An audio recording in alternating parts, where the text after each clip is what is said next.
Hello प्यारे छात्रों, मैं मोहित शर्मा सर्वोत्तम आईएएस में आपका स्वागत है। मैंने हमेशा एक लाइन बोली, अपने सेशन के दौरान भी बोली कि अगर पेपर आपको कठिन लगा तो जितने बैठेंगे लगेगा सबको ही कठिन। और यही हुआ कल आईएएस के पेपर में। जो पेपर हुआ सभी की हालत खराब, सभी की दिक्कतें, लेकिन ये जो सेशन है वो उनके लिए है जो बहुत ज्यादा परेशान हो रहे हैं कि क्या होगा, किस तरीके से करेंगे।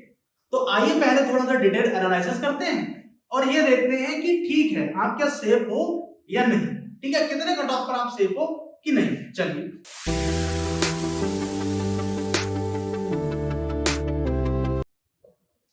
प्यारे बच्चों, अमूमन आपके सामने 2023 यानी यूपीएससी 2023 की समस्या ये है कि कोई भी बच्चा हो, कोई भी एस्पिरेंट हो, जैसे इस बार जैसे प्रीलिम हुआ तो अमूमन वो बच्चा अपना जून में प्रिपरेशन स्टार्ट करता है और ये आगे जाकर मई में पेपर होगा। आगे जाने वाली जैसे 23 तारीख को पेपर फिर से निर्धारित है, 23/2024। ये सबको पता है क्योंकि सर्कुलर पहले से यूपीएससी डाल देता है, सारी चीजें क्लियर होती है। अमूमन जो बच्चा बेसिकली पूरी तरीके से तैयारी इस मामले पे करता है कि भाई वो मेंस को लेकर मेंस पर्सपेक्टिव, प्री को पर्सपेक्टिव देखते हुए करता है, लेकिन जब उसका प्री ही नहीं होगा तो वो मेंस कैसे लेके, मेरी बात ध्यान से, तो सारे बच्चे बहुत इस समय सैड महसूस हो रहे हैं और दिक्कत कर रहे हैं। तो हो सकता है ये पूरा का पूरा वीडियो उनके लिए फायदेमंद है। पहले बात करते हैं कि सब्जेक्ट वाइज क्वेश्चन, यानी कि विषय वार हमारे कौन कौन से प्रश्न कितने आए हैं। तो टोटल हमें जैसा कि पता है, सारे लोगों ने पेपर दिया कि 100 क्वेश्चन होते हैं पेपर 1 में, और पेपर सेकंड हमारा सी साइड का होता है, उसमें होते हैं 80 क्वेश्चन, दोनों में ही 2 घंटे होते हैं। ये बात समझ लीजिए। अभी कुछ दिन पहले स्टेट सर्विसेज की अगर हम बात करें तो एमपी का भी हुआ, हरियाणा का भी हुआ और यूपी का भी पेपर हुआ। देन उसके बाद ये पेपर हो रहा, क्या अलग है, क्यों पैटर्न अलग है, क्या देखिए। हिस्ट्री के इस बार 13 क्वेश्चन है, पॉलिटी के 15 क्वेश्चन है और हिस्ट्री के 13 में से जैसा कि पहले से लोग प्रेडिक्ट करते थे कि बेटा मॉडल के सबसे ज्यादा क्वेश्चन आएंगे, देखिए मॉडल के 3 क्वेश्चन। इसीलिए यही एक वजह है कि यूपीएससी को बेटा क्या कहते हैं, unpredictable civil service. Unpredictable civil services. Environment के 30 क्वेश्चन है, ज्योग्राफी के 15 क्वेश्चन है, इकोनॉमी के 14 क्वेश्चन है, साइंस एंड टेक्नोलॉजी के 14 क्वेश्चन है, जिसमें से 3 बायोटेक्नोलॉजी के हैं, स्पोर्ट्स के 2 क्वेश्चन है, इंटरनेशनल रिलेशन पे 7 क्वेश्चन है, एग्रीकल्चर पे 4 क्वेश्चन है, ठीक है। देन सोशल वेलफेयर से भी एक क्वेश्चन आया थी। इनके साथ में इनमें सब में करंट अफेयर्स थी। पॉलिटी एंड गवर्नेंस में एक करंट अफेयर्स था आपका। देन उसके बाद अगर मैं बात करूं, और ये करंट अफेयर्स कौन सा था, अगर आपको बिल्कुल क्लियर हो तो ये करंट अफेयर्स आपका ईडब्ल्यूएस से रिलेटेड जो चल रहा है टॉपिक, जिस पर सेकंड टाइम में बेंच बैठी हुई थी, उसने जो 16(4) ये वाले जो आया आर्टिकल 16(4), ठीक है, इससे रिलेटेड क्वेश्चन था। दूसरा आपका ओबीसी से भी रिलेटेड क्वेश्चन आया, ठीक है। देन उसके बाद ज्योग्राफी से एक क्वेश्चन आपका करंट अफेयर्स का आया। देन उसके बाद इकोनॉमी में 2 करंट अफेयर्स के क्वेश्चन बने आपके। इसी तरीके से साइंस एंड टेक्नोलॉजी में 2 क्वेश्चन बने। इंटरनेशनल रिलेशन में 5 क्वेश्चन। देखिए यूक्रेन का मुद्दा जो पिछली बार आना था, वो यूक्रेन का मुद्दा इस बार आया, लेकिन बहुत ध्यान से अगर यूक्रेन को ध्यान से देखें मैप में कि यूक्रेन के, अब भाई जाहिर सी बात है पेपर हो गया तो सारे लोग कुछ भी कह सकते हैं। अब यूक्रेन से बाउंड्री शेयर कौन कौन सा देश करता है, तो ये बेसिकली आप बड़े आराम से निकाल लोगे, लेकिन यहाँ पर एक छोटी सी दिक्कत करोगे। जो जो टॉपिक दिए हुए थे भाई, आप रोमानिया को लगा लोगे, रोमानिया के साथ में आप हंगरी को लगा लोगे, लेकिन यहाँ पर एक छोटी सी दिक्कत है। भाई देखो मैप सबके पास में सेम रहते हैं, वो बड़े वाले मैप होते हैं ना, वो सबके पास रहते हैं, लेकिन यहाँ पर दिक्कत है, यहाँ पे स्लोवाक है। ये छोटी छोटी गलतियां होती है। आपको चैलेंजिंग है, ये यूपीएससी हर बार देता है कि भाई ठीक है, पिछली बार हमने अफगानिस्तान से रिलेटेड दिया था, इस बार हमने यूक्रेन से दे रहे हैं, आप कितना पढ़ोगे देखते हैं, ठीक है। अब समस्या क्या है, यहाँ चेक गणराज्य और दोनों ही रिपब्लिक लगाते हैं अपने आगे। अब जाहिर सी बात है रिपब्लिक आपने लुधियाना भी एलिमिनेट कर दिया होगा, लुधियाना के बाद में लातविया भी मतलब कर दिया होगा, फिर उसके बाद बुल्गारिया भी आपने कर दिया होगा। इस तरीके से एलिमिनेट करने के बाद अब जो ऑप्शन ने खेल मचाया है, वो ऑप्शन ने खेल मचा है ये वाले। जैसे जो मैं क्वेश्चन बोल रहा हूं तो क्वेश्चन में ध्यान से देखिए कि अगर 6 हैं, मतलब देखिए लातविया, ठीक है, और लुधियाना, चेक, स्लोवाक, हंगरी, रोमानिया, और इस तरीके से टोटल अपने हो जाते हैं 1 2 3 4 1 2 3 4 5 6। अब 6 में से सबसे बड़ी चीज है एलिमिनेट करना। अब सीन ये है, लेकिन इतना चीजें चेंज नहीं है भाई, सिंपल सी बात है कि वो पहले 1 2 3 करता। अब सीन ये है कि ये टोटल के टोटल 43 आए, जो लास्ट टाइम जो 2022 का पेपर था उसमें 8 आए थे। इसका मतलब पिछली बार उन्होंने अंदेशा दे दिया था और इस बार यूपीएससी ने पैटर्न चेंज किया। ठीक है, ये पैटर्न आपके लिए नहीं है, जितने भी बच्चों ने एप्लीकेबल थे, जितने ने फॉर्म डाले, जितने भी पेपर देने गए, वो सबके लिए था, ऐसा कोई नहीं है। सभी मायूस थे, कोई एग्जैक्ट नहीं बोल सकता कि मेरा इतना है, क्योंकि एलिमिनेशन जो टेक्निक थी, उस एलिमिनेशन टेक्निक को तो उन्होंने एलिमिनेट कर दिया। ठीक है, बहुत ध्यान से, गलतियां हुई कहां पर है, अब निराश होना क्यों नहीं है, ये सब पे बात चलेगी। दूसरा मैटर है सीसेट का। तो सर सीसेट के बारे में तो लास्ट 3 सालों से ही फोबिया बना हुआ है, इस बार तो आपने पढ़ा भी, लेकिन इस बार ना होने की वजह क्या है सर? एक नंबर सिस्टम के कॉन्सेप्ट और दूसरा परमुटेशन एंड कॉम्बिनेशन। ये याद रख लीजिए और ये आज का वीडियो मैनेज करके देख लीजिए, इन दो ने आपकी मैथ को पूरे पूरे टाइप से गड़बड़ कर दिया। देखा जाए तो जो पैराग्राफ थे एज कंपैरेटिवली पहले की अपेक्षा वो थोड़े से स्लो थे, ठीक है, हो जाएंगे। इस वजह से कई सारे बच्चों का यहाँ पे जो अटेम्प्ट था वो 35 क्वेश्चन से लेके लगभग 45 क्वेश्चन है, आपका कट ऑफ क्लियर हो जाएगा, जो डर था। लेकिन सबसे ज्यादा मायूस करा पहले पेपर में, क्योंकि सबसे ज्यादा ये वाला क्वेश्चन दिखे और एलिमिनेट वाले क्वेश्चन भी ऐसे थे जो दिक्कत हुई थी। हर जगह आपको यही दिख रहा था, ओनली 1 ओनली 2 ओनली 3 ओनली 4, और ये तो सर ये है, देखिए यूपीएससी एक आयोग है और ये उसे कुछ भी करने का राइट देती है कि वो भाई पेपर का पैटर्न कैसे सेट करेगा। तो सबसे इंपॉर्टेंट ये है कि हमें अपनी ही पढ़ाई को पैटर्न को सेट करना पड़ेगा, पहली बात को ध्यान से रखिए।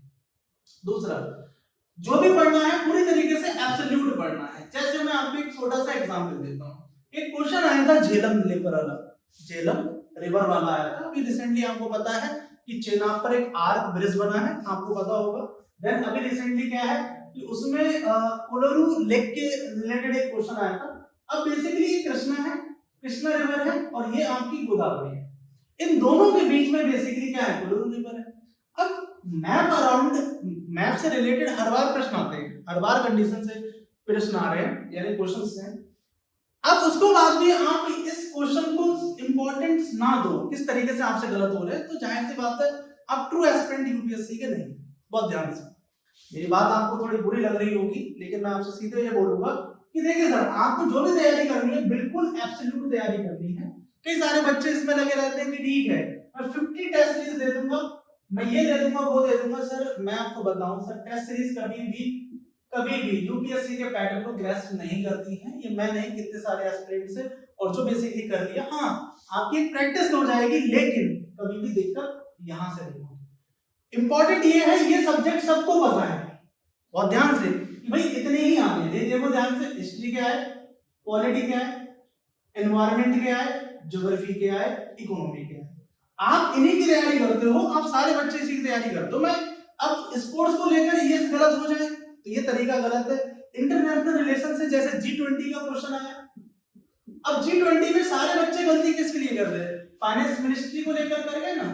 आप ध्यान से जब पढ़ोगे आपने गलती क्या करी, जैसे अवार्ड से क्वेश्चन आया था, अर्जुन अवार्ड, द्रोणाचार्य अवार्ड। अब आप करने क्या हो, आपने ये तो पढ़ लिया एज एन एसएससी के तरीके से, क्योंकि आप वही भूल गए हो कि आप एक यूपीएससी के कोर एस्पिरेंट हो। आपको बेसिकली क्या है कि जो भी अवार्ड या जो भी चीजें पढ़नी है वो पूरी तरीके से डाटा के साथ में पढ़नी है, कि अर्जुन अवार्ड के साथ में क्या है कि 4 ईयर से या 5 ईयर है या 10 ईयर है, कोई कब दिया जाता है, क्यों दिया जाता है, एक कंसिस्टेंट प्लेयर या एक कंसिस्टेंट कोच, ये सारी चीजें मैटर कर रही है। फिर भी भाई यूपीएससी का सीन यही है कि हर बार वो इस तरीके से अनप्रेडिक्टेबिलिटी वाले टॉपिक देता है, जिसकी वजह से आपके बाकी के दिक्कत में आ जाते हैं। इस बार उन्होंने सारे के सारे जिगजैग मोशन दे दिए, कोई भी टॉपिक उन्होंने 1% भी ऐसा नहीं दिया कि जिससे आप आराम से लगा लो, यानी सीक्वेंस था ही नहीं। तो भाई देखो ऐसा है, पैटर्न तो कभी भी रहेगा, क्योंकि अब 2024 का पेपर है। 2024 में मतलब जो बच्चों का एस्पिरेंट ये था पहली बार। अब बात आती है कट ऑफ की। तो भाई मैंने जो अभी आपसे बोला कि सारे लोग दुखी मत हो, क्योंकि दुखी आप ही नहीं हो, जितने लोगों ने डाला है वो सारे ही दुखी हैं, ऐसा नहीं है। अब कट ऑफ की प्रेडिक्टेबिलिटी क्या बोलती है भाई, हम मान लेते हैं कि पेपर ऐसा था कि लगभग लगभग हर किसी ने 55 क्वेश्चन से लेकर 60 क्वेश्चन अटेम्प्ट करे होंगे। ये बात सही है। ये दिमाग तो पहले भी लेकर आप आ रहे थे कि 55 से 60 क्वेश्चन तो मुझे अटेम्प्ट करना ही है। अब 55 और 60 में से बस आपको ये देखना है, आप इसमें हताश मत हुए, आपने इसको भी देखते हुए क्वेश्चन तो लगाए हैं ना, ऐसा तो नहीं है कि तुक्का मार दिया, ठीक है। उसके बाद 43 को निकालने के बाद आपके बिल्कुल बिल्कुल कोर 57 क्वेश्चन आपके यहाँ पर जो है वो नॉर्मल एलिमिनेशन वाली टेक्निक से दिए हुए थे। तो पहली बात तो आप होपलेस मत हो। देखिए होपलेस होने से आपका कोई काम तो चलना नहीं है, कुछ होना तो है नहीं। सीन ये है कि 55 से लेकर 60 क्वेश्चन आपने किए होंगे हर किसी ने। अगर उसमें से आपका 45 क्वेश्चन बिल्कुल करेक्ट है तो सर मैं आपको बोलूंगा, इवन मैं आपको बोलूंगा कि आपके 40 क्वेश्चन भी करेक्ट हैं तो सर आप मेंस आंसर राइटिंग चालू करिए। ये मेरा अपना पर्सनल एक्सपीरियंस है। 3 टाइम्स मैंने कंसेक्यूटिवली 2019, 20 और 21 कंटिन्यू निकालने के बाद ये मेरा प्रायर एक्सपीरियंस है कि आप मेंस की तैयारी करें। मेंस की तैयारी आप क्यों करें, क्योंकि सर देखिए अगर नहीं होगा तब भी आप करोगे, होगा तब भी आप करोगे। बात समझो, अगर आपका नहीं हुआ तो क्या आप अपना ड्रीम छोड़ दोगे? याद रखना ड्रीम आपका है, जीना आपको है। ऐसी चुनौतियां आती हैं, ऐसी डिफिकल्टी आती हैं, तो डिफिकल्टी को दिमाग में रखते हुए आपको तैयारी करनी है। रही बात सी साइड की, तो सी सेट में रीजनिंग का लेवल अभी भी उन्होंने खतरनाक नहीं किया रीजनिंग। तो सर आप रीजनिंग और प्लस पैराग्राफ के ऊपर ज्यादा ध्यान दें। आपका 35, क्योंकि पैराग्राफ टोटल के टोटल कितने आए थे? 27 पैराग्राफ्स थे।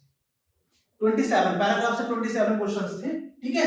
और आपको 35 और 40 इज अ सेफ गेम है आपके लिए। आप ज्यादा मत सोचिए, आपको पूरे का पूरा थोड़ा ना करना है, आपको 40 मतलब 35 प्लस करना है ना, क्वेश्चन बिल्कुल सही हो जाए, आप उस पर ज्यादा ध्यान दीजिए। दूसरा, सर ये पैटर्न हो सकता है अगली बार 80 हो जाए, 80 क्वेश्चन हो जाए, आपको दिक्कत नहीं होनी है। बस आप एक काम करें, आप जो भी पढ़ें बिल्कुल थॉरो और अच्छे तरीके से पढ़ें। दूसरा, एक मैं आपको अपना तरीका बताता हूं, अपना एक्सपीरियंस बताता हूं, जो भी क्वेश्चंस करें उसका क्वेश्चन फ्रेम खुद करना सीखें सर। जब क्वेश्चन फ्रेम करना खुद सीख जाएंगे तो सर वो कितना भी दिमाग लगा लें आप वहां पे टच करेंगे। तो इवन होता क्या है बच्चे के साथ, वो क्वेश्चन फ्रेम खुद नहीं करता है, वो या तो जो मार्केट में किताबें हैं या क्लासेस में जो नोट्स हैं उसके थ्रू जो क्वेश्चन मिलते हैं उस तरीके से। यूपीएससी का पेपर आप दे रहे हैं, पिछली बार के पेपर ध्यान से देखिए, इस पेपर को एनालाइज कीजिए, ठीक है। अभी कुछ नहीं बिगड़ा है, अभी रिजल्ट आएगा तब सोचिएगा, क्योंकि सर जो वैकेंसी है उनका हमेशा से भी 10,000 लेंगे। इनमें से अभी तो किसी को नहीं पता है कि मेरा होगा या नहीं होगा, तो आप बिल्कुल डरिए मत, अपनी तैयारी ऑन पॉइंट रखिए। ये एक सीख है आपके लिए कि इस तरीके से आपको करना है। होपफुली कोई बड़ी बात नहीं है कि पूरे का पूरा 100 हो जाए तो या 80 हो जाए, एक सिंपल सी है। क्या आप मना कर देंगे कि हम पेपर में नहीं बैठेंगे? भाई जाहिर सी बात है। दूसरा, आप सबसे ज्यादा इंपॉर्टेंट है कि मंथली करंट अफेयर्स पर जो बहुत ध्यान देते हैं बच्चे, न्यूज़पेपर वगैरह, मैं आपको बोलूंगा ऐसे सब कुछ बहुत बढ़िया है, सारी चीजें बिल्कुल क्लियर है, लेकिन ज्यादा से ज्यादा जो है वो क्वेश्चन फ्रेम जो है वो बहुत इंपॉर्टेंट पर्सपेक्टिव है आपकी तैयारी के लिए, ठीक है। तो बस यही मैं लास्ट में बोलूंगा कि एक बात याद रखिए, तैयारी ऐसे करिए, तैयारी ऐसे करिए कि आपको होगा तो मोस्ट प्रोबेबली वो क्वेश्चन किसी और से हो जाएगा। अगर आपसे नहीं हुआ, दिमाग लगाया, तो किसी से नहीं होगा। इसका मतलब पेपर टफ अगर आपको लगा है तो पेपर टफ दूसरे को भी लगेगा। दूसरा, कोई भी चांस लास्ट नहीं होता, इस बात की याद रखिएगा। भाई हमारा नहीं हुआ तो इसका मतलब ये नहीं है कि हमने जीना छोड़ दिया, ठीक है। अपने फेलियर किसी दूसरे के साथ शेयर करेंगे कि मैंने मोस्टली देखा है कि बच्चा होपलेस कि हमसे होगा नहीं, ये नहीं होगा। सर यूपीएससी का इतिहास रहा है हर पेपर से इसलिए अलग है कि भाई इसीलिए इसे अनप्रेडिक्टेबल सर्विसेज, सिविल सर्विसेज कहते हैं कि कोई प्रेडिक्ट नहीं कर पाता है, आज से थोड़े ना है, ठीक है। तो आप सबसे इंपॉर्टेंट ये है कि इन चीजों को ना सोचते हुए अपने आप को चिल आउट करो, ध्यान से रखो अपने आप को, ठीक है। और इन टॉपिक्स पे देखो, हर बार देखो ये क्वेश्चन बन रहे हैं, तो इन टॉपिक्स को बहुत ध्यान से करो। और सर मैं सभी एस्पिरेंट्स को बोलना चाहता हूं कि हर एस्पिरेंट हिस्ट्री में ये क्वेश्चन हमेशा छोड़ के जा रहा है, आपके लेटर मॉर्निंग पीरियड से लेकर जो आपका कह सकते हैं जो इस्लामिक इंटरफेरेंस होगा, यानी कि 1000 AD वाला, इससे पहले वाले पीरियड को हर कोई छोड़कर जा रहा है। और यही वह रीजन है जिससे क्वेश्चन हर बार बना है। जरा ध्यान से देख लीजिए, ठीक है, कि कौन कौन सी तरह से देवराय फर्स्ट आया था, ठीक है, बहुत सारे क्वेश्चन आए हैं इसी से, ठीक है। आपको बहुत ध्यान से पढ़ना है। जैसे आपको पता हो कि होयसाल वगैरह ये जो है वो 900 AD है मैडम, ठीक है, उसने बेसिकली आपसे 800 AD से पहले का पूछा, तो आपसे यहाँ गलतियां ना, बहुत ध्यान से अच्छे से करें। और याद रखिएगा, आपका होगा, आपके पास अगर चांस है, अपने आप को फिर से मोटिवेट करें और इस बार आप फोड़ेंगे, बिल्कुल याद रखिएगा, बिल्कुल फोड़ेंगे, बहुत ध्यान से पढ़ेंगे। इस टॉपिक को बहुत ध्यान से रखना और आपका हो जाएगा, ठीक है। चलिए, धन्यवाद।